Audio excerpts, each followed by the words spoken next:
তাহলে আমাকে কিছু আলামত বলেন কিয়ামতে। কিয়ামতে কিছু আলামত বলেন। নবী সাল্লাল্লাহু আলাইহি ওয়াসাল্লাম অনেক আলামত বলতে পারতেন কিন্তু, এবং তিনি বলেছেন, ও সারা জীবনে তিনি অসংখ্য আলামত বলেছেন। এবং আলামতগুলোকে দুই ভাগে ভাগ করা যায়, এগুলো বড় এবং কিছুগুলো হচ্ছে ছোট। যদিও বা সবগুলোই আলামত, তবে এটা হচ্ছে ফিকহের বিষয়, উসুলের বিষয়ের মধ্যে আমরা নিয়ে আসতে পারি যে বড় ছোট ভাগ করা যাচ্ছে। আলেম ওলামারা ভাগ করছেন। যাই হোক, 10টা বড় বড় আলামতের কথা বলা হয়েছে। এই 10টা না আসা পর্যন্ত কিয়ামত হবে না। মসিহুদ দাজ্জালের আগমন, নবী ঈসা ইবনে মারইয়ামের আগমন, ইয়াজুজ আর মাজুজ, দাব্বাতুল আরদ, জমিন থেকে প্রাণী বের হবে, ইয়েমেনের আগুন, 3টা বড় বড় ভূমিকম্প, পশ্চিম দিক থেকে সূর্যোদয়, এরকম 10টা আলামত বলা হয়েছে। এগুলো না হওয়া পর্যন্ত কিয়ামত হবে না। এগুলো এখনো হয়নি, এগুলোর কোনোটাই এখনো আসেনি। এগুলো বাদ দিয়ে যেগুলো আলামত সুগরা আমরা বলছি, ছোট ছোট, এগুলোর ম্যাক্সিমাম প্রায় 99% আমরা এখন দেখতে পারি। তবে দেখার জন্য চোখ লাগবে।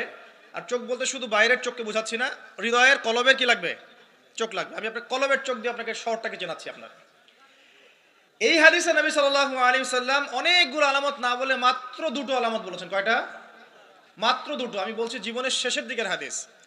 শেষ সময় তো আমরা বেশি নসিহত করতে যাবো, তাই না? মনে করেন আপনার পিতা মৃত্যুসজ্জায়, আল্লাহ না করুক, এখন তিনি আপনাকে ওসিয়ত করছেন যে বাবা এইটা করবা, এইটা করবা না, মায়ের যত্ন নিও, বোনদের যত্ন নিও, ইত্যাদি ইত্যাদি। তখন তার ওসিয়তগুলোকে আপনি কত গুরুত্বের সাথে গ্রহণ করবেন, এবং সেই সময় যত ইম্পর্টেন্ট কথা থাকবে সেগুলোই তো মানুষ বলবে, তাই নয় কি? সবচেয়ে ইম্পর্টেন্ট কথাগুলোই মানুষ বলবে। তো নবী সাল্লাল্লাহু আলাইহি ওয়াসাল্লাম এদিকে এসে মাত্র 2টো সাইনের কথা বলছেন।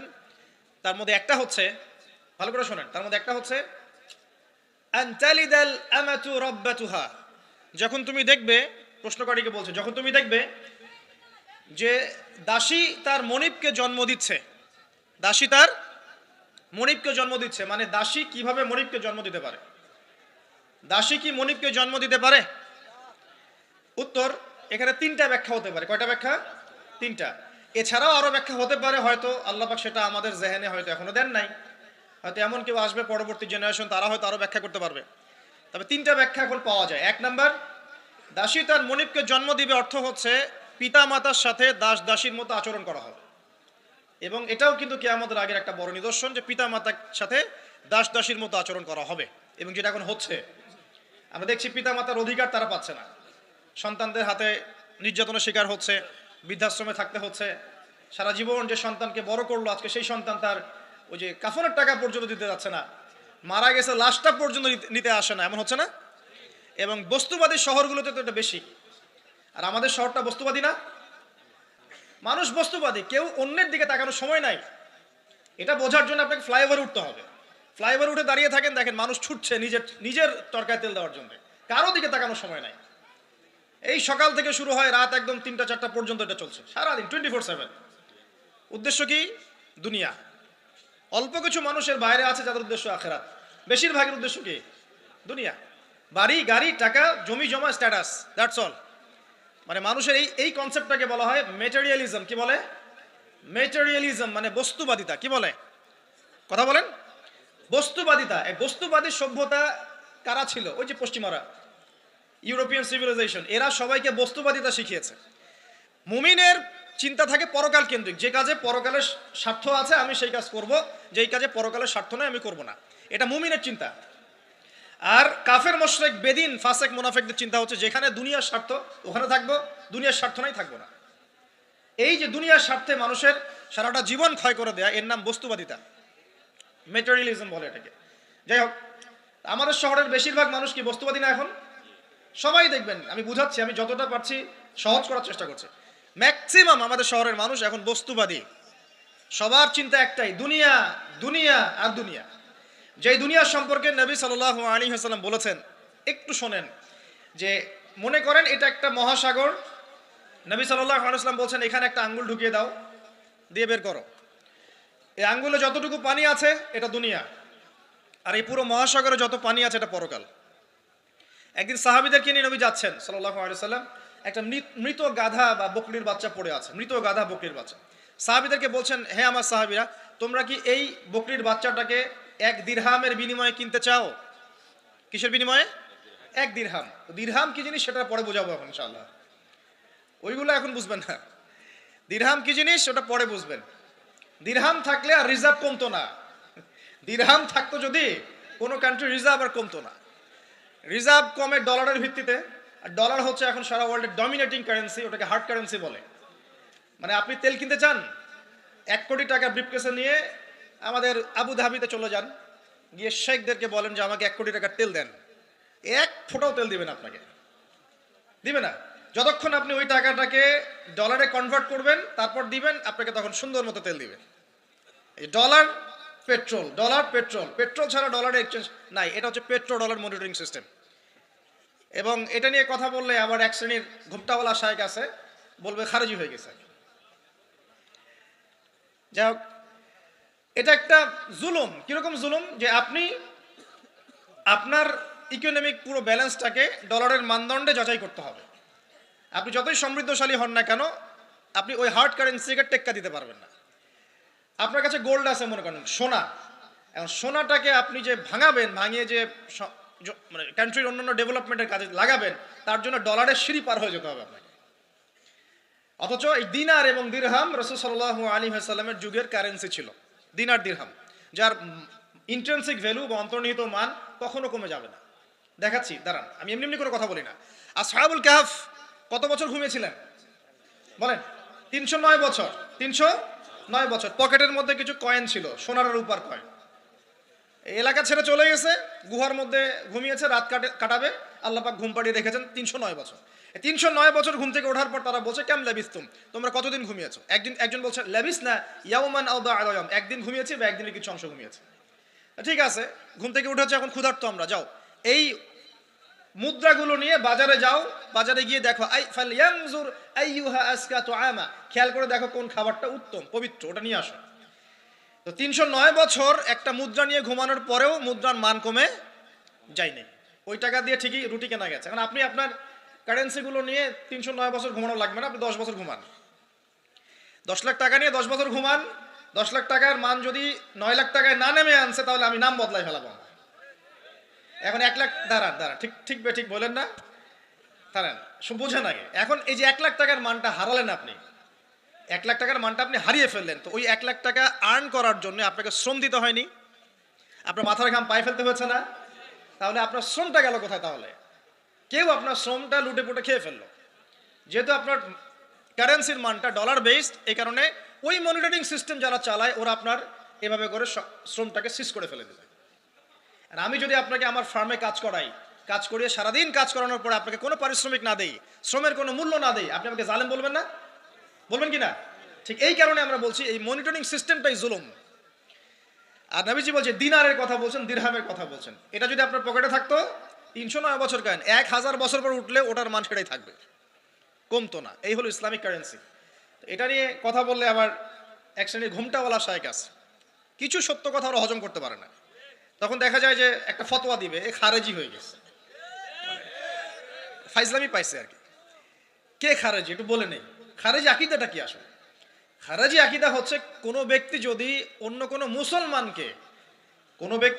মুসলমানকে যদি কবিরা গুনাহ করার কারণে কাফের মনে করে। কথা বোঝেন? আপনি সুদ খেয়েছেন বা ঘুষ খেয়েছেন বা জেনা করেছেন, এগুলো কবিরা গুনাহ।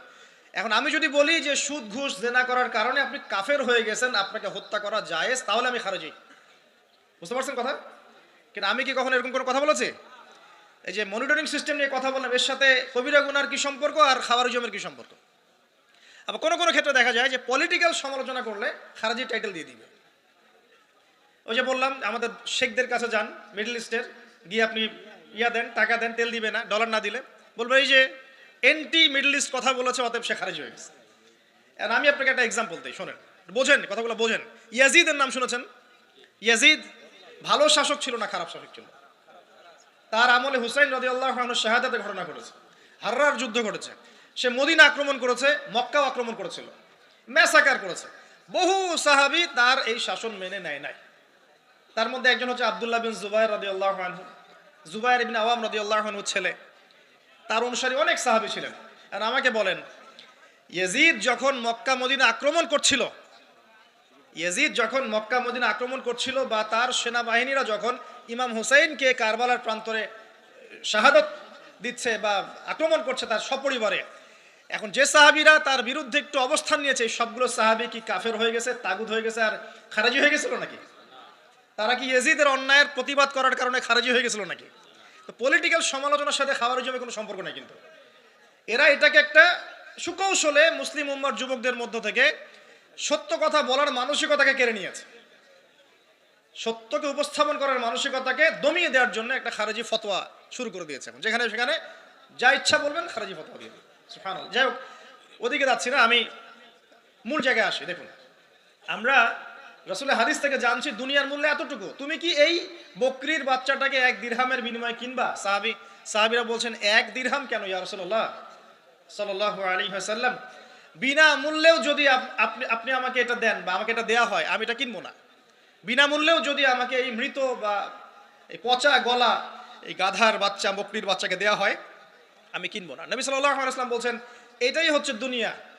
আল্লাহ পাকের কাছে দুনিয়ার মূল্য এই বকরির বাচ্চার চাইতেও কম।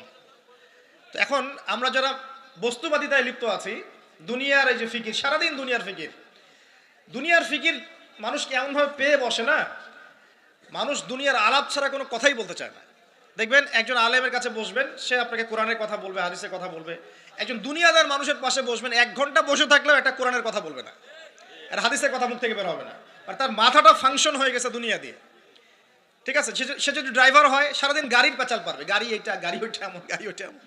সে যদি ইকোনমিক সেক্টরের মানুষ হয়, বলবে এই যে ব্যবসা এমন, এই ব্যবসা এমন, ওই ব্যবসা এমন। সুদী মহাজন হয়, বলবে এই এখানে সুদ দিলে এত হবে, এখানে দিলে এত হবে। আর পলিটিক্স যদি করে, তাহলে সারাদিন পলিটিক্যাল আলাপ করবে।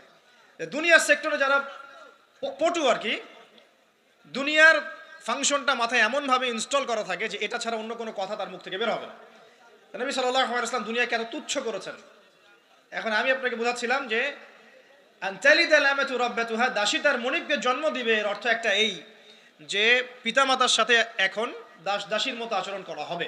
সেটা কি হচ্ছে না বলেন? এটা যারা পিতামাতা হয়েছেন, বার্ধক্যে চলে গেছেন, তারা খুব ভালো করে জানেন। যেই সন্তানের জন্য সারাটা জীবন তারা মাথার ঘাম পায়ে ফেললেন, এই সন্তান তার খোঁজ খবর পর্যন্ত নেয় না। এখন ব্রিটেন, অক্সফোর্ড, হার্ভার্ড থেকে পড়ে আসছে, ঢাকা বিশ্ববিদ্যালয় থেকে বড় বড় ডিগ্রি নিয়ে আসছে, তার বাবা এখন থাকে বৃদ্ধাশ্রমে। জাহাঙ্গীরনগর ইউনিভার্সিটির একজন প্রফেসর, তিনি বৃদ্ধাশ্রমে আছেন। একটা ভিডিও দেখলাম তার, তিনি বলছেন যে আমি আমার পরিবারের জন্য কি না করেছি, আজকে আমি এত বড় প্রফেসর হওয়ার পরে আমার শেষ জীবনটা এখানে কাটছে। মাঝে মাঝে এগুলো দেখলে মনে হয়, মনটা চায় যে আমরাও কিছু বৃদ্ধাশ্রম করি, যাদেরকে আল্লাহ পাক তৌফিক দিয়েছেন আপনারা করবেন। যদিও ইসলামে বৃদ্ধাশ্রমের কোনো জায়গা নাই, মায়ের পায়ের নিচেই সন্তানের বেহেশত, কিন্তু এখন পরিবেশ এত খারাপ যে কিছু কিছু বৃদ্ধাশ্রমের দরকার হয়ে পড়েছে। জাতীয় একটা দৈনিক পত্রিকা দেখলাম, তারা বলছে যে এখন বৃদ্ধাশ্রম সময়ের দাবি হয়ে গেছে, বৃদ্ধাশ্রম এখন সময়ের দাবি হয়ে গেছে। আপনাদের সামর্থ্য থাকলে আপনারা করবেন। শেষ জীবনটা যেন আমাদের এই বার্ধক্যে উপনীত হওয়া মায়েরা এবং বাবারা, তারা যেন আল্লাহর ইবাদত করে কাটাতে পারে এমন একটা পরিবেশ তৈরি করে দিবেন। টেনশন ফ্রি ভাবে তারা যেন 3 বেলা খায়, জিকির আজগার করে, তাসবিহ তাহলিল করে, কোরআন তেলাওয়াত করে, শেষ জীবনটা যেন ঈমান ইসলামের উপর থেকে মৃত্যুবরণ করতে পারে, এরকম একটা ব্যবস্থা করে দেন। ইনশাআল্লাহ বহুত নেকি হবে ইনশাআল্লাহ। আল্লাহ পাক আপনাকে বরকত দিবেন ইনশাআল্লাহ। এটা একটা ব্যাখ্যা হতে পারে। সেকেন্ড ব্যাখ্যা হতে পারে এই, দাসী তার মনিবকে জন্ম দিবে অর্থ হচ্ছে এই যে সমাজের ন্যায় অন্যায়, হক বাতিলের মানদণ্ড উল্টে যাবে। কারণ দাসী মনিবকে জন্ম দিতে পারে না, পারে? তার মানে একটা ব্যাখ্যা এটাও হতে পারে, সত্য মিথ্যা হয়ে যাবে, মিথ্যা সত্য হয়ে যাবে কিয়ামতের আগে আগে, হক বাতিল হয়ে যাবে, বাতিল হক হয়ে যাবে। ঠিক এটা অন্যান্য হাদিসে এসেছে, সত্যবাদীকে বলা হবে মিথ্যাবাদী, মিথ্যাবাদীকে বলা হবে পরম সত্যবাদী। যে ব্যক্তি আমানতদার তাকে বলা হবে খেয়ানতকারী, যে খেয়ানতকারী তাকে বলা হবে পরম আমানতদার। এটা হচ্ছে না এখন আমাদের এই বিজি শহরগুলোতে, এটা হচ্ছে না। আমাদের এখানে বিশ্বাসটা এতই কমে গেছে, দেখবেন কোনো মানুষ যদি সেধে কাউকে খাওয়ায়, আসেন হোটেলে বসেন খান, সন্দেহের চোখে তাকাবে যে না জানি আমাকে কি খাওয়াই দিল, আমাকে খাওয়ায় আবার কি লুটপাট করে, তাই না? দেখেন আমাদের শহর থেকে বিশ্বাসটা কমে গেছে না। একটা বন্ধন টিকে থাকে বিশ্বাসের উপরে। আমি বলি যে একটা সম্পর্ক শুধুমাত্র ভালোবাসার ভিত্তিতে টিকে থাকে না, ভালোবাসার চেয়ে বড় জিনিস হচ্ছে বিশ্বাস। আর সেই বিশ্বাস যখন উঠে যায়, তখন পরিবার ভেঙে যায়, স্বামী স্ত্রীর বন্ধন ভেঙে যায়, সামাজিক কাঠামো ভেঙে যায়। আমাদের সমাজ থেকে বিশ্বাসটা উঠে গেছে, দেখবেন কেউ কাউকে বিশ্বাস করতে পারে না। হ্যাঁ, তো এই যে বস্তুবাদিতা আমাদের বিশ্বাসটাকে নষ্ট করে ফেললো।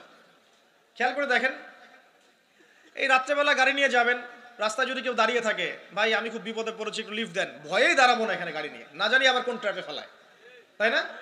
বিশ্বাস প্রতারণার কি যুগ, কেউ কাউকে বিশ্বাস করতে পারছে না, কেউ কাউকে বিশ্বাস করতে পারছে না। স্বামী তার স্ত্রীকে বিশ্বাস করে না। এই শহরে বহু স্বামী আছে এই শহরের, স্ত্রীকে বিশ্বাস করে না, কারণ জানে যে আমি বাইরে গেলে ফোনে অনেকগুলো বেটার সাথে লাইন মারে, স্বামী খুব ভালো করে যায়। এ কারণে দেখা যায় স্বামীও বাইরে আবার কয়েকটা একাধিক ওই যে বলবো উপস্ত্রী উপপত্নী জোগাড় করে রেখে দিচ্ছে, আছে না? মেয়ে স্ত্রী বাসায়, স্বামী যখন চলে যায় স্ত্রী অন্যের সাথে পরকিয়া করে, আবার স্বামী বাইরে গিয়ে স্ত্রীকে বাদ দিয়ে অন্য মেয়ের সাথে পরকিয়া করে। এই জিনিসটাই শহরে বেশি না কম বলেন? লজ্জা করেন না, সত্যি কথা বলেন, এটা বেশি না কম? বেশি, দিন দিন বাড়ছে। আর যে মিডিয়াগুলো আমরা দেখি এগুলোই শিখায় আমাদেরকে, পরকিয়া শিখায় না, পরকিয়া শিখায়। আর এটা যে এত ভয়াবহ মহামারী আকার ধারণ করেছে না, অনেক ক্ষেত্রে দেখা যায় স্বামী অফিসে যাওয়ার সাথে সাথেই বয়ফ্রেন্ড বাসায় হাজির। এই যে বাক্সে বাক্সে বন্দি জীবন বললাম, বাক্সে বাক্সে বন্দি, ফ্ল্যাটের ভিতরে তো ঢুকলে আর বোঝা যায় না ভিতরে কি হচ্ছে। কত ফ্ল্যাটে যে জেনা হয় এখন এই শহরে আল্লাহ ভালো জানে। এই ফ্ল্যাটের প্রত্যেকটা ইঞ্চি ইঞ্চি মাটি আল্লাহর কাছে সাক্ষী দিবে। যেখানে যে মাটিতে বসে অবিবাহিত যুবক যুবতী জেনা করেছে আর বিবাহিত যুবক যুবতীরা এবং এই স্বামী স্ত্রী জেনা করেছে, এর ইঞ্চি ইঞ্চি মাটি আল্লাহর কাছে কথা বলবে, এর ইঞ্চি ইঞ্চি মাটি আল্লাহর সামনে কথা বলবে। ইয়াউমা ইযিন তুহাদ্দিসু আখবারাহা, সেদিন ইয়াউমা ইযিন, সেদিন তুহাদ্দিসু আখবারাহা, জমিন তার খবর বলবে আল্লাহর কাছে। জমিনের কোথায় কোন পাপ হয়েছে সব বলে দিবে। এই জমিনে এখানে দাঁড়িয়ে জেনা করেছে, ওইখানে দাঁড়িয়ে মদ খেয়েছে, ওইখানে কাউকে খুন করেছে, জমিন বলে দিবে। একটা কথা এখানে মাঝখানে বলে দেই, যারা অবিবাহিত যুবক যুবতী আছো, এই লেকচার তোমরা যারা শুনছো, তোমাদের মধ্যে কেউ যদি জেনা করে থাকো, অবিবাহিতের কথা বলছি, তোমাদের কাঁধের মধ্যে এখন 100 বেত্রাঘাতের শাস্তি ঝুলে আছে। সূরা নূরের 1 থেকে 3 নম্বর আয়াত পড়ে দেখবে, অবিবাহিত যুবক যুবতী যদি জেনা করে তাদের শাস্তি হচ্ছে 100 বেত্রাঘাত, তাও জনসমক্ষে, এবং এক বছরের জন্য নির্বাসন। এই বিধানগুলো যদি পৃথিবীর কোনো দেশেও না থাকে, আসমানে আছে। মরার সাথে সাথেই এই বিধান কার্যকর হবে ইনশাআল্লাহ। বুদ্ধি কি? একটাই উপায় আছে। এই লেকচার কানে চলে গেছে, অনতি বিলম্বে অজু করবে, অজু করে খালেস ভাবে রাতের শেষ রাতে জায়নামাজ বিছাবে, জায়নামাজ বিছিয়ে আল্লাহর সামনে দাঁড়িয়ে 2 রাকাত নামাজ পড়বে, পড়ে নিজের পাপের কথা স্মরণ করে চোখ দিয়ে দরদর করে পানি ফেলে দিবে, আল্লাহকে সেজদায় গিয়ে বলবে, আল্লাহ আমি জেনা করেছি, আমাকে মাফ করে দাও, আল্লাহ আমার এই পাপের কথা কেউ জানে না, তুমি জানো, মাফ করে দাও। এই মাফ নেওয়ার পরে আবার ওই যার সাথে করেছেন ওর সাথে আবার লিঙ্ক আপ করার চেষ্টা করেন না, আসো আমরা জেনা করেছিলাম, আসো বিয়ে করে নেই, এটা সলিউশন না। জেনা করেছেন, আগে তওবা করে ফিরে আসতে হবে, তারপরে পুরো জীবন ইসলামিক লাইফ লিড করতে হবে। আল্লাহ যদি দেখেন যে হ্যাঁ আপনি ঠিকঠাক তওবা করে আল্লাহর পথে চলছেন, আল্লাহ তখন আপনাকে নেককার স্ত্রী দিবে ইনশাআল্লাহ। এই এই এই একমাত্র রাস্তা যুবকদের জন্য এবং যুবতীদের জন্যও। যুবকরা না হলে পার পেয়ে যেতে পারে, কারণ একটা কথা সমাজে প্রচলিত আছে না, যে ছেলে মানুষের ইজ্জত তো সহজে যায় না, গোপন হয়ে গেছে, কেউ জানে না, আল্লাহ মাফ করে দিয়েছেন, সে হয়তো পার পেয়ে গেল। কিন্তু এই যে মেয়ে, তুমি যে 8-10টা ছেলের সাথে জেনা করেছো, তোমার ইজ্জতের কি হবে? তোমার যে সতীত্ব তুমি নষ্ট করেছো, তুমি তো বিয়ের পর কোনো ঘরে গেলে সে হাজবেন্ডও বুঝতে পারবে তুমি আর সতী সাধী নও। আল্লাহর কাছে ক্ষমা চান, ইস্তেগফার করেন। জেনার ফলশ্রুতিতে সমাজে মহামারী নেমে আসে। জেনা, পরকীয়া, অশ্লীলতার কারণে সমাজে এমন সব রোগ ব্যাধির উদ্ভব হয় যেগুলো কখনো ছিল না। এই শহরটা জেনার শহর, আমাদের এই ঢাকা শহর জেনার শহর। আপনাকে এটা বোঝার জন্য আমার লেকচার না শুনে আপনি পেপার পত্রিকা ঘাটেন, অনলাইন সার্চ করেন, দেখবেন এই শহরে আনাচে কানাচে জেনা হয় এবং ওপেন জেনা হয়, মানুষ জেনাকে হালাল মনে করে। এই শহরের যুবক যুবতী যারা একে অপরের সাথে বয়ফ্রেন্ড গার্লফ্রেন্ড কালচারে লিপ্ত আছে, এটাকে তারা হালাল মনে করে, কেউ হারামও মনে করে না।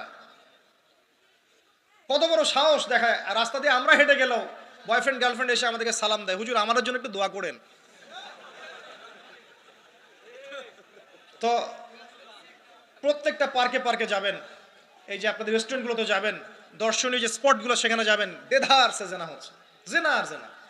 আমি এই যুগের কথাই বলছি। নবী সাল্লাল্লাহু আলাইহি ওয়াসাল্লাম বলছেন, আমাদের নবী বলছেন, আমার উম্মতের একটা অংশ, সবাই না, আমার উম্মতের একটা অংশ অবশ্যই জেনাকে হালাল করে নিবে, অবশ্যই মদকে হালাল করে নিবে, মদ পান করবে কিন্তু মদের নাম অন্য দিবে, এবং তারা গান বাজনা বাদ্যযন্ত্র নর্তকীদেরকে হালাল মনে করে নিবে।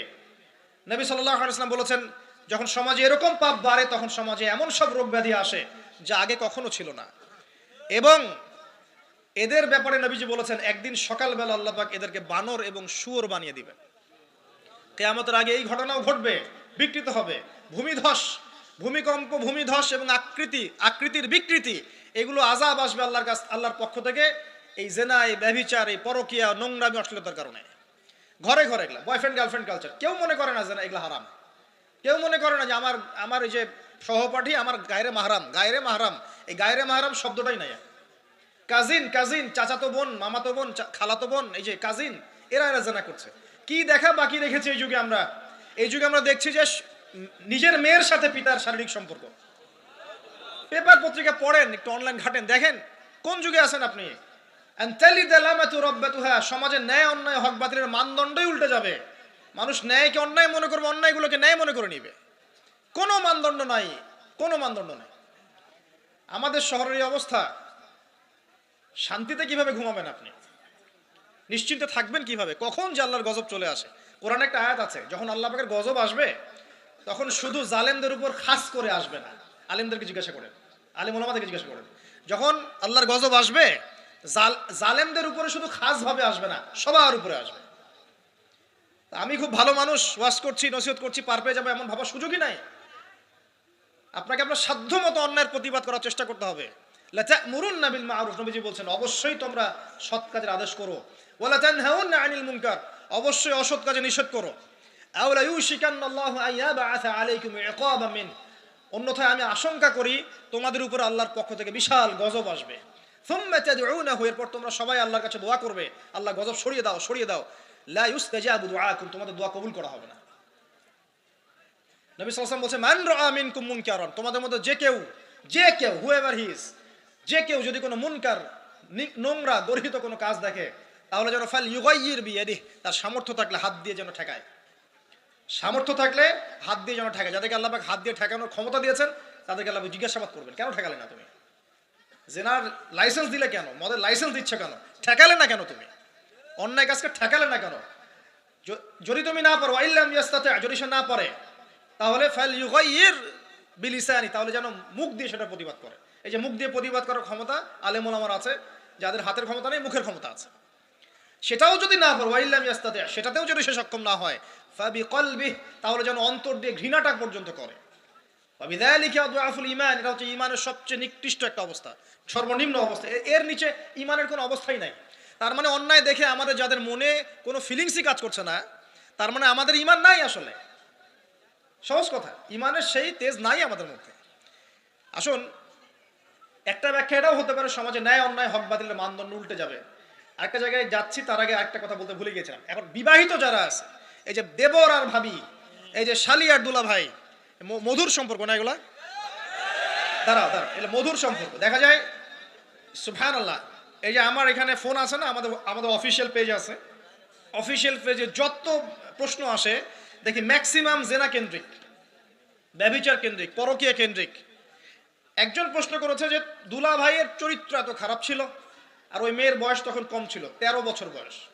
13 বছর বয়সের মেয়ের দিকে সে চোখ দিয়েছে।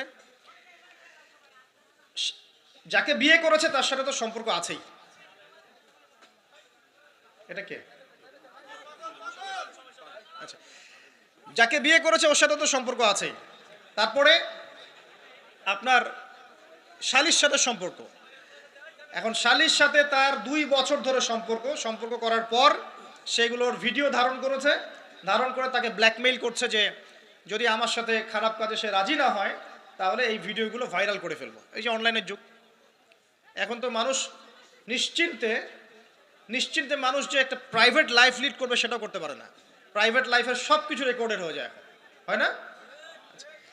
তো এটা একটা ফিতনা, মহাফিতনা। এখন সে রেকর্ড করেছে, এইভাবে ব্ল্যাকমেইল করে এই শালীর সতীত্ব নষ্ট করলো। 1 বছর 2 বছর না, 3 বছর ধরে। এখন এই মেয়ে প্রশ্ন করছে পেজের মধ্যে যে এখন তার মানসিক অবস্থা এতই খারাপ, সে জিজ্ঞাসা করছে আমি যদি আত্মহত্যা করি তাহলে আমার পাপ হবে কিনা। এই মেয়েটা যদি আপনার বোন হতো কি করতেন আপনি? আল্লাহ না করুক এই মেয়ে যদি কারো মেয়ে হতো তাহলে কি করতেন আপনি? আপনার কাছের কেউ হলে আপনি কি করতেন? এখানে ওই শাস্তিটা না বলে সামনে যেতে পারছি না। শোনেন, যারা বিবাহিত ব্যক্তি হওয়ার পরেও পরকীয়া করেছেন, বিবাহ করার পরেও পরকীয়ার পাপে লিপ্ত ছিলেন বা এখনো আছেন, জেনে হোক না জেনে হোক করেছেন, অথবা এটা জেনে করেছেন যেটা একটা খারাপ কাজ তারপরেও করেছেন, রাসূলুল্লাহ সাল্লাল্লাহু আলাইহি ওয়াসাল্লামের হাদিস এবং আল্লাহ পাকের কালাম অনুযায়ী তাদের শাস্তি হচ্ছে কোমর পর্যন্ত মাটিতে পুঁতে ফেলে পাথর নিক্ষেপ করে রজম করে হত্যা করা। ইসলামিক যদি কোনো রাষ্ট্র থাকতো বা এটা যদি হতো, বা এটা যদি ইমামুল মাহদির যুগ হতো বা ওমর রাদিয়াল্লাহু আনহুর যুগ হতো, তাহলে এই শাস্তির বাইরে আপনি চলতে পারতেন না যদি এটা প্রমাণ হতো। এই শাস্তি যদি দুনিয়াতে কার্যকর নাও হয়, আপনি যদি তওবা না করে মারা যান, তাহলে কিয়ামতের মাঠে এই শাস্তি আপনি ভোগ করবেন। খুব মজা লাগছে পরকীয়া করতে। সকালে একটার সাথে, দুপুরে একটার সাথে, আজকে একজনের সাথে রাত কাটান, কালকে একজনের সাথে রাত কাটান, খুব মজা পাচ্ছেন। রাত্রেবেলা মদ খান আর হোটেলে রাত কাটান, সকালবেলা আবার অফিসে যান। আমাদের শহরের এগুলা কালচার কোত্থেকে আসলো? এই শহরকে পবিত্র করবে কে এবং এই শহরের আসল রূপগুলো স্পষ্ট করবে কারা? খুব মজা পাচ্ছেন এগুলোতে। সুবহানাল্লাহ। একটা বিষয় বুঝাই, ইসলামে কেসাস আছে। কেসাস, মনে করেন আমাকে কেউ হত্যা করেছে, আপনি তাকে হত্যা করতে পারবেন। মনে করেন আপনি কাউকে হত্যা করেছেন, ঠিক আমাদের লজের মতো কেউ যদি কাউকে হত্যা করে তাকে ফাঁসি দেওয়া হয় না, এরকমই কেউ যদি কাউকে হত্যা করে, ইসলামের বিধান কেসাস করা, মানে হাতের বদলে হাত, চোখের বদলে চোখ, কানের বদলে কান, নাকের বদলে নাক, জানের বদলে জান, যদি প্রমাণ হয়। কিন্তু এখানেও হত্যাকারীর বাঁচার সুযোগ আছে। কিরকম? মনে করেন আপনি আমার পরিবারের কাউকে হত্যা করেছেন, আল্লাহ না করুক। এখন আপনি এসে আমাকে ক্ষমা চাচ্ছেন যে আমার ভুল হয়ে গেছে, আমি রক্তপণ দিব, আমাকে মাফ করে দেন। এখন আমাদের পরিবারকে আপনাকে বললো ঠিক আছে আপনাকে মাফ করে দিলাম, আপনার কেসাস করার দরকার নেই, আপনি রক্তপণ দিয়ে দেন, তাহলে আপনি বেঁচে থাকার সুযোগ পেলেন। কথা বুঝতে পারছেন? আরেকটা হচ্ছে মুরতাদ। মনে করেন কেউ ইসলামের কিছু বিষয়কে অস্বীকার করেছে, তাকে জেলখানায় বন্দি করে রাখা হবে, সুযোগ দেওয়া হবে যে আপনি কি এগুলো জেনে শুনে বলেছেন নাকি এর উপর অটল থাকবেন না ফিরে আসবেন। সে যদি বলে না আমি তওবা করলাম, আমি এগুলো থেকে ফিরে আসলাম, ও বেঁচে থাকার অধিকার পেয়ে গেল। কিন্তু বিবাহিত ব্যক্তি যারা ব্যভিচার করেছে, বিবাহিত ছেলে বা মেয়ে ব্যভিচার করেছে, তওবা করে যদি ফিরেও আসে, রজমের শাস্তি থেকে বাঁচার কোনো সুযোগ নাই। বুঝাতে পারছি না? একজন মহিলার কথা বলি তারা বুঝতে পারবে। এটা একজন মহিলা সাহাবীর ক্ষেত্রেও হয়েছে, একজন পুরুষ সাহাবীর ক্ষেত্রেও হয়েছে। আচ্ছা, পুরুষ সাহাবীর কথা বাদ দিয়ে মহিলা সাহাবীর কথাটা বলি। মহিলা সাহাবী এসেছেন, এসে নবীজিকে বলছেন ইয়া রাসূলুল্লাহ তাহিরনি, আমাকে পবিত্র করুন, আমি একটা অন্যায় করেছি, আমি বিশাল একটা অন্যায় করেছি। নবী সাল্লাল্লাহু আলাইহি ওয়াসাল্লাম বলছে কি করেছো তুমি? তখন সে বলছে আমি জিনা করেছি। নবী সাল্লাল্লাহু আলাইহি ওয়াসাল্লাম বলছেন বাসায় যাও, বাসায় গিয়ে আল্লাহর কাছে তওবা করো, আল্লাহ পাক মাফ করে দিবেন। নবীজি এটাকে হাইড করতে চাচ্ছেন। কারণ কি? যখন আপনি কেস আদালতে নিয়ে যাবেন তখন তো উপায় নাই, আপনাকে তো বিচার করতেই হবে। তুমি বাসায় ফিরে যাও, তওবা করো, আল্লাহ মাফ করে দিবেন। সে মহিলা নাছর বান্দা, না আমার বিচার করে দেন, আমার বিচার করে দেন, পরকালে আমি শাস্তি পেতে চাই না, দুনিয়াতে আমার বিচার করে দেন। নবী সাল্লাল্লাহু আলাইহি ওয়াসাল্লাম বলছে তুমি কি গর্ভবতী হয়েছো? হ্যাঁ, জেনার কারণে আমি গর্ভবতী হয়ে গেছি। এরকম হচ্ছে না এখন? আর যে অ্যাবর্শন করছে না ওই যে ক্লিনিকে গিয়ে, এটাও ট্রেন্ড হয়ে গেছে। হইল, সমস্যা কোথায়? কি এমন হয়েছে? আমার কি কেরিয়ার নষ্ট হয়ে গেছে? ফ্যামিনিস্ট নোংরা মেয়ে কোথাকার। তারপরে এই মেয়ে বলছে হ্যাঁ আমি গর্ভবতী হয়েছি ইয়া রাসূলুল্লাহ। নবী সাল্লাল্লাহু আলাইহি ওয়াসাল্লাম বলছেন বাসায় ফিরে যাও, সন্তান যখন খালাস হবে তারপরে এসে বিচার করে দেব। 9 থেকে 10 মাস সে এই সন্তানকে গর্ভে ধরলো। ধরার পরে সন্তান যখন খালাস হয়ে গেল, সে নবীর কাছে এসে সন্তান কোলে নিয়ে নবজাতক, ইয়া রাসূলুল্লাহ সাল্লাল্লাহু আলাইহি ওয়াসাল্লাম দরুদ পড়বেন, আমাকে পবিত্র করে দিন, আমার সন্তান হয়ে গেছে এখন। নবী সাল্লাল্লাহু আলাইহি ওয়াসাল্লাম বলছেন সন্তান কি দুধ খাচ্ছে? হ্যাঁ দুধ খাচ্ছে। তাহলে তুমি তাকে দুধ পান করাও। কত বছর দুধ পান করাতে হয়? 2 বছর। 2 বছর দুধ পান করাও, দুধ পান করা শেষ হবে তারপরে এসে তোমার বিচার করে দিব। এবার 2 বছর দুধ পান করানোর পর এই মহিলা এসেছে, সন্তানের হাতে একটা রুটি। নবীজিকে বলছেন ইয়া রাসূলুল্লাহ সাল্লাল্লাহু আলাইহি ওয়াসাল্লাম, আমার সন্তান এখন রুটি খেতে পারে, আমার সন্তান এখন রুটি খেতে পারে, আমার বিচার করে দিন। তখন নবী সাল্লাল্লাহু আলাইহি ওয়াসাল্লাম বলছেন সাহাবীরা তোমাদের মধ্যে কেউ কি আছো এই সন্তানের দায়িত্ব নিবে? একজন আনসার সাহাবী বলছেন আমি দায়িত্ব নিব। তখন এই আনসার সাহাবীর কোলে নবী সাল্লাল্লাহু আলাইহি ওয়াসাল্লাম এই বাচ্চাকে তুলে দিলেন। তুলে দেওয়ার পর খালিদ বিন ওয়ালিদ রাদিয়াল্লাহু আনহু অন্যান্য সাহাবীদেরকে বললেন যাও এই মহিলাকে নিয়ে যাও, কোমর পর্যন্ত গেড়ে দিয়ে রজম করে হত্যা করো। এবার এই মহিলাকে নিয়ে যাওয়া হচ্ছে, একটা কথা বানিয়ে বলছি না, এই আপনার আলেম ওলামা যারা আছেন জিজ্ঞাসা করবেন কওমি মাদ্রাসার। এই মহিলাকে নিয়ে যাওয়া হচ্ছে, মহিলাকে পাথর নিক্ষেপ করা হচ্ছে। পাথর নিক্ষেপ করার মধ্যে খালিদ বিন ওয়ালিদ রাদিয়াল্লাহু আনহুর পাথরও ছিল। খালিদ বিন ওয়ালিদ রাদিয়াল্লাহু আনহু নাম শুনেছেন না? বীর সাহাবী, তিনি পাথর নিক্ষেপ করেছেন একটা। এই পাথরের আঘাতে ওই মহিলার কোন একটা জায়গায় লেগেছে, গায়ের লেগে রক্ত বের হয়ে গেছে, রক্তের ছিটাটা তার গায়ের এই যে কাপড় এসে পড়েছে। কাপড় এসে পরার সাথে সাথে খালিদ বিন ওয়ালিদ রাদিয়াল্লাহু আনহু বলছেন, ছি ছি ছি ছি ছি, আমার গায়ের মধ্যে এরকম নোংরা ব্যভিচারী মহিলার রক্ত পড়লো কিভাবে, এরকম একটা তাচ্ছিলের কথা বলেছেন। তখন নবী সাল্লাল্লাহু আলাইহি ওয়াসাল্লাম বলছেন, হে খালিদ তুমি থামো, হে খালিদ তুমি চুপ করো, তুমি জানো এই মহিলা এই 2 বছরে 3 বছরে এত তওবা করেছে আল্লাহর কাছে, এই সমস্ত তওবা যদি মদিনাবাসীর মধ্যে বন্টন করে দেওয়া হয় তবুও কম হয়ে যাবে। আর আমি এখন দেখছি এই মহিলা জান্নাতে সাঁতার কাটছে। আমি বুঝাতে পারছি না আপনাকে প্রিয় বোন, প্রিয় ভাই, যারা বিবাহিত হয়ে ব্যভিচার করছেন, জেনা করছেন, তিনি তওবা করেছিলেন, তওবা করেছেন, আল্লাহ পাক মাফও করে দিয়েছেন, জান্নাতে চলে গেছেন, কিন্তু পৃথিবীতে তার শাস্তি কায়েম করা হয়েছে। বিবাহিত ব্যক্তি ব্যভিচার করে ফেললে তার পৃথিবীতে বেঁচে থাকার অধিকার সে হারিয়ে ফেলে। আর এই পাপটাকে আমাদের সমাজে এত সহজ বানিয়ে দেওয়া হয়েছে, যে যার সাথে ইচ্ছা পরকীয়া করতে পারে। মেয়েও করছে, ভাবিও করছে, শালিও করে, দুলাভাইও করে, সবাই আমরা পরকীয়া করতে যাচ্ছি। পরকীয়ার সয়লাভ বন্ধ করতে হবে, পরিবারে পর্দা কায়েম করতে হবে, অপসংস্কৃতি ঠেকিয়ে দেন, এগুলা চ্যানেলগুলো বন্ধ করে ফেলেন বাসা থেকে। ইসলামিক সমাজ কায়েম না করতে পারলে আমাদের মা বোনরা সব নষ্ট হয়ে যাবে দিন দিন। আর পরিবারের ইজ্জত যখন চলে যায়, কোনো কিছুর বিনিময়টাকে ফিরে পাওয়া যাবে না। কেন পরকীয়া করতে গেছেন? আল্লাহ, আপনার যদি এতই চাহিদা থাকে আরেকটা বিয়ে করেন না কেন? বিয়ে করতে সাহস কুলায় না নাকি? বিয়ে করলে যে স্ত্রীকে নিয়ে সূর্যের আলোতে ঘুরতে হয়, ওই জন্য ইঁদুরের মতো রাতের বেলা অন্ধকারে আপনি থাকতে চান, সিংহের মতো সকালবেলা সূর্যালোকে স্নান করতে পারেন না। কথা বুঝতে পারেন না? বিয়ে করলে স্ত্রীকে নিয়ে পুরুষের মতো, সুপুরুষের মতো সূর্যের আলোকে আপনি হাঁটবেন রাস্তায়, কাউকে ভয় করবেন? আপনার মতো কোনো ভয় কাজ করবে না। আর এখন আপনি ইঁদুরের মতো রাতের অন্ধকারে রাত কাটান অন্য মেয়ের ঘরে গিয়ে। এই শহরের এই মহামারীগুলো বন্ধ করতে হবে। আমি এই শহরের একজন শুভাকাঙ্ক্ষী বাসিন্দা, আমি এখানকার, আমি আমার চোখ দিয়ে যা দেখছি এটা দেখার পর চুপ থাকতে পারি না। আমরা সব জায়গায় জানা দেখছি, আর মাদক দ্রব্য দেখছি, আর পরকীয়া দেখছি। পর্নোগ্রাফির তো শেষ নাই, প্রত্যেকের ফোনে ফোনে পর্নোগ্রাফি, এভরিবডি। দেখবেন অনেক সময় মাদ্রাসার শিক্ষকের দ্বারা ছাত্র বলাৎকার হচ্ছে, হয়নি? সম্ভব কিভাবে? কারণ ওই শিক্ষক পর্নোগ্রাফিতে আসক্ত ছিল। আপনি চেক করে দেখেন, পর্নোগ্রাফিতে আসক্ত হওয়ার ফলে সে হিতাহিত জ্ঞান হারিয়ে ফেলেছে। সে বাচ্চা, ছেলে বাচ্চা না মেয়ে বাচ্চা, কিছু দেখার সময় নেই। ওই প্রবৃত্তির জানোয়ারের যে স্বভাবটা সে আর দমন করতে পারছে না। পর্নোগ্রাফি, মাদক আর ব্যভিচার, জেনা, ফ্রি মিক্সিং অবাধে আমাদের শহরে। বস্তুবাদী তো আছেই। তো এটাকে আখিরুজ্জামানের শহর বলবো নাকি আউয়ালুজ্জামানের শহর বলবো নাকি?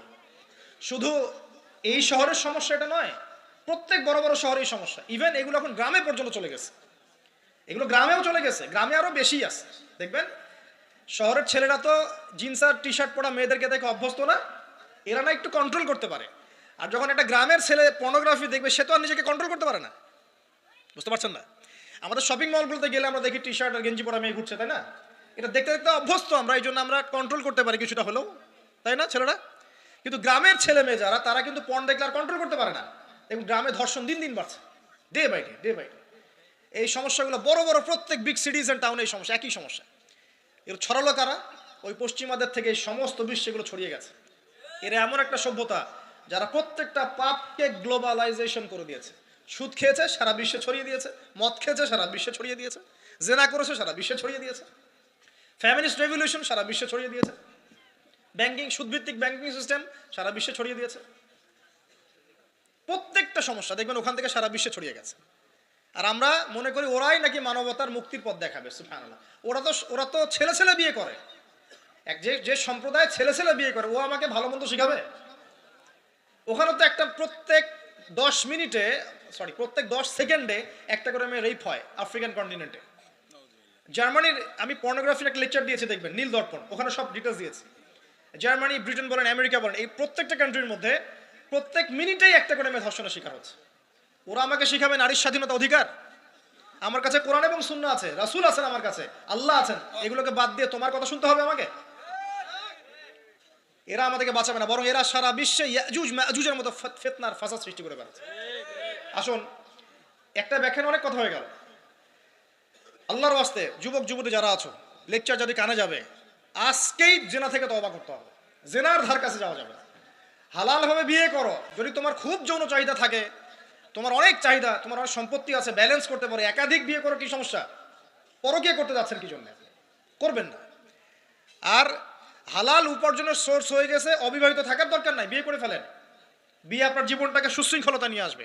আমি গার্ডিয়ানদেরকে রিকোয়েস্ট করবো যে বিয়েটাকে সহজ করে দেন, কঠিন জটিল করেন না, জেনা বাড়তে থাকবে না হলে। যে সন্তান যে ছেলেটাকে মেয়েটাকে ছোট মনে করছেন না, ছোট নাই, সে অলরেডি 4-5 ঘাটের পানি খেয়ে আসছে দেখবেন। আপনারা পরিসংখ্যান দেখেন, বাংলাদেশের ইয়াং ইউথ জেনারেশন যারা আছে এদের মধ্যে ম্যাক্সিমামই বিবাহ বহির্ভূত সম্পর্ক স্বাদ পেয়ে গেছে অলরেডি। স্কুল কলেজ পাশ করেনি এখন পর্যন্ত যৌন সম্পর্ক করে বসে আছে। আর ছোট ছোট মেয়েগুলোকে ছোট মনে হয়, বদের হাড্ডি সবগুলো। সব জায়গায় দেখবেন এরা বেশি বদের হাড্ডি। কেন বলছি জানেন? এরা ছেলেদেরকে সিডিউস করে, ভালো মেয়ে কোথায় খুঁজে পাবেন এখন? খুব রেয়ার, খুবই ডিফিকাল্ট। অতএব বিয়েটাকে সহজ করেন, জেনাটাকে বন্ধ করেন, পরকীয়া রাস্তা বন্ধ করেন। এগুলো শাস্তি দুনিয়াতে না পেলে পরকালে পেতে হবে। কিন্তু রাসূলুল্লাহ সাল্লাল্লাহু আলাইহি ওয়াসাল্লাম মেরাজের রাতে গিয়ে দেখে এসেছেন যে একটা চুলা দেখেছেন, চুলা তন্দুর চুলার মতো, নিচের দিকটা ফাঁপা, উপরের দিকটা সরু, আগুন জ্বলছে দাউ দাউ করে, এক শ্রেণীর মানুষকে পোড়ানো হচ্ছে। আগুন যখন ফ্লো বাড়ছে, মানুষ উপরে আসছে, ফ্লো কমছে, নিচে নামছে, এভাবে আর কি। রাসূলুল্লাহ সাল্লাল্লাহু আলাইহি ওয়াসাল্লাম জিজ্ঞাসা করলেন, ইয়া জিবরিল, এরা কারা? জিবরাইল আলাইহিস সালাম বলছে, এরা আপনার উম্মতের সেই সব ব্যক্তি যারা জেনার পাপে লিপ্ত ছিল এবং তাদের এই আযাব থেকে এত দুর্গন্ধ বের হচ্ছে কল্পনা করতে পারবেন না। আরেক শ্রেণীর লোককে দেখেছেন, সামনে এই যে ভালো গোশত, পাশে খারাপ পচা গোশত, বসে বসে পচা গোশত খাচ্ছে, ভালো গোশত খাচ্ছে না। শাস্তি হচ্ছে কবরে, বারজাখের জগতে। নবী জিজ্ঞাসা করছেন, এরা কারা? জিবরাইল আলাইহিস সালাম বলছে, এরা হচ্ছে আপনার উম্মতের সেই সব ব্যক্তি যাদের ঘরে পবিত্র স্বামী ছিল, পবিত্র স্ত্রী ছিল, তাদের সাথে সন্তুষ্ট না থেকে তারা পরকীয়া করেছে। আল্লাহ পাক আমাদের শহরটাকে হেফাজত করুন। আমি এখানে একটাই সলিউশন, ইসলামিক অনুশাসন, আদারওয়াইজ অন্য কোনো সলিউশন নাই। কতক্ষণ ভালো থাকবেন আপনি? চতুর্দিক থেকে আপনাকে জেনায় উদ্যুক্ত করা হচ্ছে। আপনি অনলাইনে ঢোকেন, এই যে ফোনটা নেন, ফেসবুকে ঢোকেন, ইউটিউবে ঢোকেন, খালি জেনা। মানে জেনাটাকে এমনভাবে দেখানো হয় যে কি যে মজার একটা বিষয়, কি যে মজা একটা। অথচ জানেন জেনার মধ্যে যার্রা পরিমাণ কোনো সুখ নাই। আপনি হালালভাবে বিয়ে করেন, আপনি যে সুখটা পাবেন, আপনি শত শত জেনা করলে সে সুখ পাবেন না। এটাকে দেখানো হয়, এই যে পর্নোগ্রাফি যা দেখায় সবই ভুয়ার বানোয়াট। এটা টোটালি বানোয়াট জিনিস। শুটিং আছে না, শুটিং, ওই যে নায়ক নায়িকা নাচানাচি করে, শ্যুট করে না, ঠিক সেম ভাবে এটাকে শ্যুট করা হয়। এগুলো শুটিং, জাস্ট, আর কিছু না। তো কেন ছড়িয়ে দেওয়া হলো? কারণ মুসলিমদের ইমান, তাদের তাকওয়া, তাদের কলবের যে নূর, এটাকে নষ্ট করার জন্য। কারণ মুসলিম যুবকরা যদি ইসলামের আলোয় উদ্ভাসিত হয়, তাদেরকে ঠেকানো এত সহজ নয়। তাদের দ্বারা ইনশাআল্লাহ দেশ, জাতি এবং উম্মার খেদমত হবে। এই কারণে তারা সুকৌশল এটা করেছে। আসেন, অনেক লম্বা না করে আমি ফিনিশিংয়ের দিকে টানছি এখন এদিক থেকে। দ্বিতীয় ব্যাখ্যা এটা হতে পারে যে সমাজে ন্যায় অন্যায়, হক বাতিলের মানদণ্ডই কি হবে? উল্টে যাবে। উল্টে গেছে কিনা? মানুষ এখন মিথ্যাবাদীকে সত্যবাদী মনে করে কিনা? এবং ওয়ার্ল্ডে যত বড় বড় মিথ্যা নিউজগুলো হয়, সবাই এগুলোকে সত্য মনে করে না? আর সত্য নিউজগুলোকে মানুষ মিথ্যা মনে করে। আমানতদার একটা ব্যক্তি বলে যে চরম খেয়ানতকারী ব্যক্তি বলে আমানতদার। যার চরিত্র দেখবেন সবচেয়ে খারাপ, ওকে বলছে একেবারে কি চরিত্র, মহান চরিত্র অধিকারী। আর সবচেয়ে উন্নত চরিত্র অধিকারী নবী সাল্লাল্লাহু আলাইহি ওয়াসাল্লামকে মানুষ গালি দেয়, তাই না? তো দেখেন মানদণ্ড উল্টে গেছে। আরেকটা ব্যাখ্যা বলছি এই হাদিসের শব্দটার, আনতালিদ আলামাতু রাব্বাতুহা। হ্যাঁ, সত্যি সত্যি দাসী মনিবকে জন্ম দিতে পারে, এটা বোঝার জন্য এই যুগটাই সবচেয়ে উৎকৃষ্ট। কিভাবে জন্ম দিতে পারে দেখুন, একটু মনোযোগ দেন। ফেমিনিস্ট রেভলিউশনের কারণে বহু মেয়ে বাইরের সভ্যতা, যারা এইসব কান্ট্রিতে না, বাইরের কান্ট্রিগুলোতে বাচ্চা কাচ্চা নেওয়ার সময় পায় না। ফেমিনিস্ট রেভলিউশনের কারণে বহু মেয়ে বাচ্চা কাচ্চা নেওয়ার সময় পায় না। বাচ্চা নিবে কিভাবে? এখন সন্তান তো দরকার। তখন কি করে? মধ্যবিত্ত, নিম্ন মধ্যবিত্ত কান্ট্রিগুলো থেকে কিছু মেয়েকে হায়ার করা হয়। তাদের যে গর্ভটা, এটাকে হায়ার করা হয়, যে তোমার গর্ভে আমার স্পার্ম ইনজেক্ট করা হবে এবং 9 মাস সেখানে সন্তানটা হবে। তারপর সন্তান জন্ম দিয়ে তুমি তোমার অনারিয়াম নিয়ে চলে যাবে। মনে করেন, বুঝাচ্ছি, মনে করেন আমেরিকার একটা কাপল, ওদের তো মেয়েদের বাচ্চা কাচ্চা নেওয়ার সময় নাই। তো প্রোগ্রেস, এগিয়ে যাওয়া, ইজ্জতও থাকে না, 10-15 বছরের মধ্যেই সারা জীবন এভাবেই তারা চলে। 10টা-20টা জেনা হয়, এগুলো কোনো বিষয় না। ডিভোর্স তো সকালে বিয়ে হলে বিকেলে ডিভোর্স হয়। বাচ্চা কাচ্চা নেওয়ার ফুরসত নাই। এখন আমেরিকান এক মেয়ে ধরেন, এক ছেলে ধরেন একটা শ্রীলঙ্কার কোনো মেয়ের গর্ভ ভাড়া করেছে। এখন গর্ভের সন্তান হলো, সন্তান জন্ম দেওয়ার পরে এই সন্তানটা নিয়ে তাকে তার অনারিয়াম দেওয়া হচ্ছে $10,000-20,000 নিয়ে সে বাচ্চাটা দিয়ে দিল। এই যে বাচ্চাটা যে হলো, এই বাচ্চাটা হচ্ছে মনিবের, আর এই মেয়েটা হচ্ছে এখানে দাসী। এই যে দাসী তার মনিবকে জন্ম দিল কি দিল না?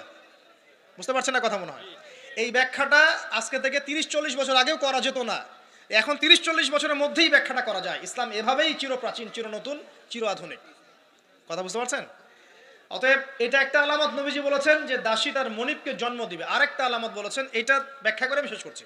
দেখুন কোন হাদিসের কথা বলছি। ওই যে ব্যক্তি আসলো সাদা কাপড় পরে, 4টা প্রশ্ন করলো, তার মধ্যে শেষ প্রশ্ন হচ্ছে কিয়ামত কবে হবে। নবীজি বলছেন আমি তো জানি না, কারণ এক্স্যাক্টলি কোন ডেটা হবে আমরা কেউ জানি না। প্রশ্ন করে উত্তরদাতার জ্ঞান সমান। আলামত বলে দেন, প্রথম আলামত বলেন এটা। সেকেন্ড আলামত কি বলছেন, খুব ভালো করে শুনুন।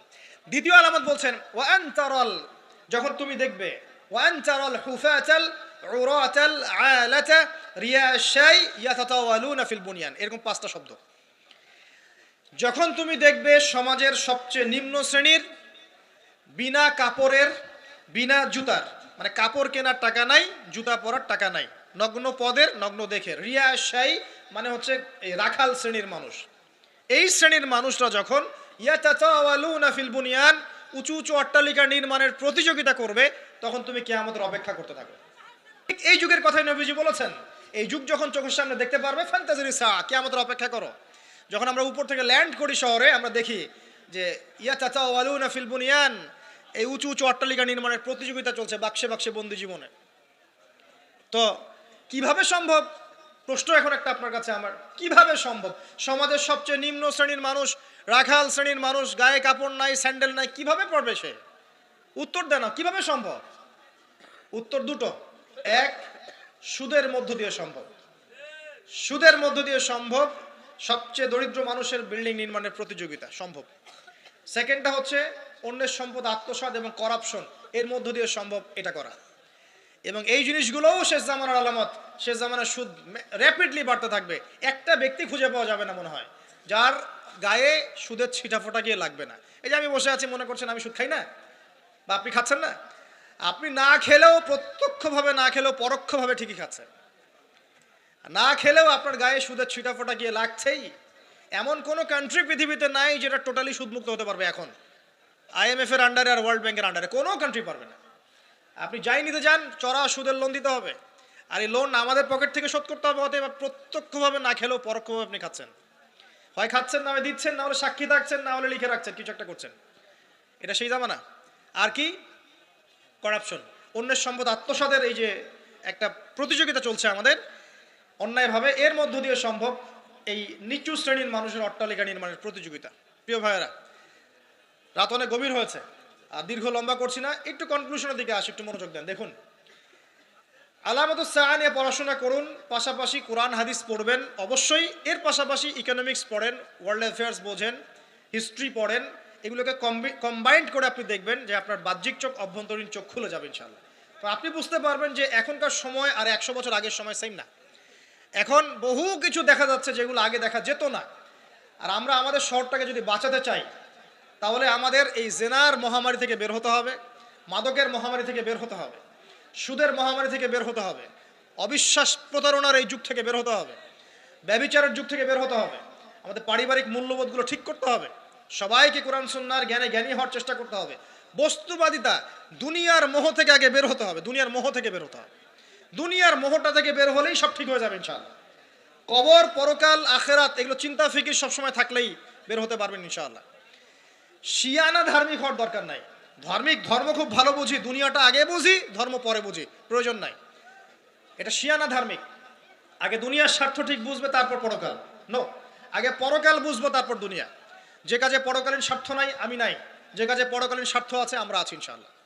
প্রত্যেক মুসলিম যুবক যুবতী, তরুণ তরুণী এবং আমাদের শ্রদ্ধেয় বড়রা যারা আছেন, সকলের প্রতি একটা আমার প্রাণ ভরা একটা নসিহাত, যে আমাদের সবাইকে আগে জ্ঞান অর্জন করতে হবে, চর্চা বাড়াতে হবে, পাশাপাশি আধ্যাত্মিকত্ব অর্জন করতে হবে, এহসান দরকার, ইমানের আলো দরকার, ইসলামের পরিপূর্ণতা দরকার, আংশিক না, পরিপূর্ণ ইসলাম দরকার। উদখুলু ফিস সিলমি কাফা, পরিপূর্ণরূপে।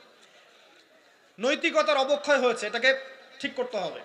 আমাদের যুবক সমাজকে মাদকের মহামারী থেকে বের করতে হবে, ওদের জন্য রিজিকের সোর্সগুলো বাড়াতে হবে। উদ্যোক্তা হয়ে যান, পড়াশোনা করে উদ্যোক্তা হয়ে যান, ব্যবসা করেন, ব্যবসায় অগ্রগামী হন, প্রয়োজনে কৃষিভিত্তিক অর্থনীতিতে যান, উদ্যোক্তা হয়ে যান।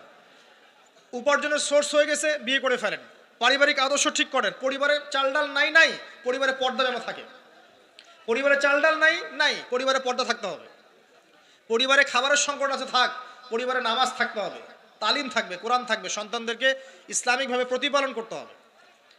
শেষ জামানার আলামতগুলো যখন দেখা যাচ্ছে, এখন আর আয়েশ করে বসে থাকার কোনো সুযোগ নাই। সর্বপ্রথম নসিহত, পড়াশোনা করুন, বস্তুবাদিতা থেকে বেরিয়ে আসুন, ম্যাটেরিয়ালিজম থেকে বেরিয়ে আসুন, পরকালের বান্দা হয়ে যান। পরকাল ঠিক আছে, তারপর দুনিয়া ঠিক করেন। অল্পতে সন্তুষ্ট থাকার চেষ্টা করেন। এত বেশি প্রয়োজন নয় আমাদের। দুনিয়ার জীবনে এসেছি একটা পানির মতো, হাতের মধ্যে লেগে থাকা পানি, আর পরকালটা পুরো মহাসমুদ্র। মৃত গাধার মতো দাম নয় আল্লাহর কাছে দুনিয়ার। অতএব এত বেশি ফোকাস করার দরকার নেই। যতটুকুতে আমাদের হয়ে যায় ব্যাস সন্তুষ্ট থাকেন। মা বোনদেরকে পর্দা রাখার চেষ্টা করেন। আপনার মেয়ের দিকে খেয়াল রাখেন, মেয়ের দিকে খেয়াল রাখেন। এই 8 বছর 9 বছর মেয়ে হয়ে গেছে, ওর দিকেও খেয়াল রাখতে হবে আপনাকে। প্রচুর বাচ্চাদের উপরে অ্যাবিউজিং বেড়েছে, বাচ্চাদের উপরে অ্যাবিউজিং প্রচুর বেড়ে গেছে। ছোট ছোট বাচ্চাদেরকে রেপ করা হচ্ছে এখন। বাসায় পর্দা খুব স্ট্রিক্টলি মেনটেন করতে হবে। এই বয়ফ্রেন্ড গার্লফ্রেন্ড কালচার বাদ দেন। এই জেনার নামে বয়ফ্রেন্ড গার্লফ্রেন্ড কালচার বন্ধ করেন, ফ্রি মিক্সিং বন্ধ করেন। আপনার মেয়েকে পড়াতে চান, আপনি মেয়েদের স্কুলে দেন, মেয়েদের কলেজে দেন, মেয়েদের মাদ্রাসায় দেন। ফ্রি মিক্সিং আছে ওখানে দিয়েন না। আপনি চাকরি করতে যাচ্ছেন মেয়ে হয়ে, যেখানে মেয়েরা চাকরি করে সেখানে করেন। ছেলেদের সাথে ফ্রি মিক্সিংয়ে যায়েন না। যদি ইজ্জতের মূল্য থেকে থাকে তাহলে এগুলো করেন। আর না হলে ওই যে একটা স্বনামধন্য কলেজের নাম দেখলেন কয়েকদিন আগে, একটা সার্টিফিকেট অর্জন করার জন্যে যদি আপনাকে অন্যের বিছানায় রাত কাটাতে হয়, ওই সার্টিফিকেটের মুখে থুতু দিই আমরা। কোনো প্রয়োজন আছে ইজ্জত বিক্রি করে সার্টিফিকেট অর্জন করতে হবে? আর তোমরা একটা চাকরি পাওয়ার জন্যে অন্যায়ভাবে অন্যদেরকে হল থেকে বহিষ্কার করছো, পিটাচ্ছ, হকি স্টিক দিয়ে মারছো, এর ফল কি তোমাকে পরকালে ভোগ করতে হবে না? একটা চাকরির জন্য তুমি তোমার গায়রতকে বিসর্জন দিয়ে দিলা, অনেস্টিকে বিসর্জন দিয়ে দিলা। রিজিকের মালিক কে? অতএব আল্লাহ রিজিক দিবে তোমাকে। অন্যায়ের সাথে আপোষ করে চাকরি পেতে যাও না। অন্যায় কাজ করে, অন্যায়ের পথে থেকে, অন্যায়ের পথে যারা আছে ওদেরকে সন্তুষ্ট করে চাকরির আশা করো না। ওই চাকরিতেও কোনো বরকত থাকবে না। নিজের যোগ্যতায় নিজের পরিচয় সৃষ্টি করো, নিজের পরিচয় নিজের যোগ্যতায় সৃষ্টি করো। ইনশাআল্লাহ আল্লাহ পাক তোমাকে বেহিসাব রিজিক দিবে ইনশাআল্লাহ। প্রিয় মুসলিম ভাই ও বোনেরা, আমরা এমন একটা যুগে বাস করছি, এই যুগটা আগের মতো নয়। পরিবারে ফিতনা দেখবেন, সমাজে ফিতনা দেখবেন, ধর্মে ফিতনা দেখবেন, সব জায়গায় ফিতনা দেখবেন। আপনাকে ফিতনাগুলো রিকগনাইজ করতে হবে।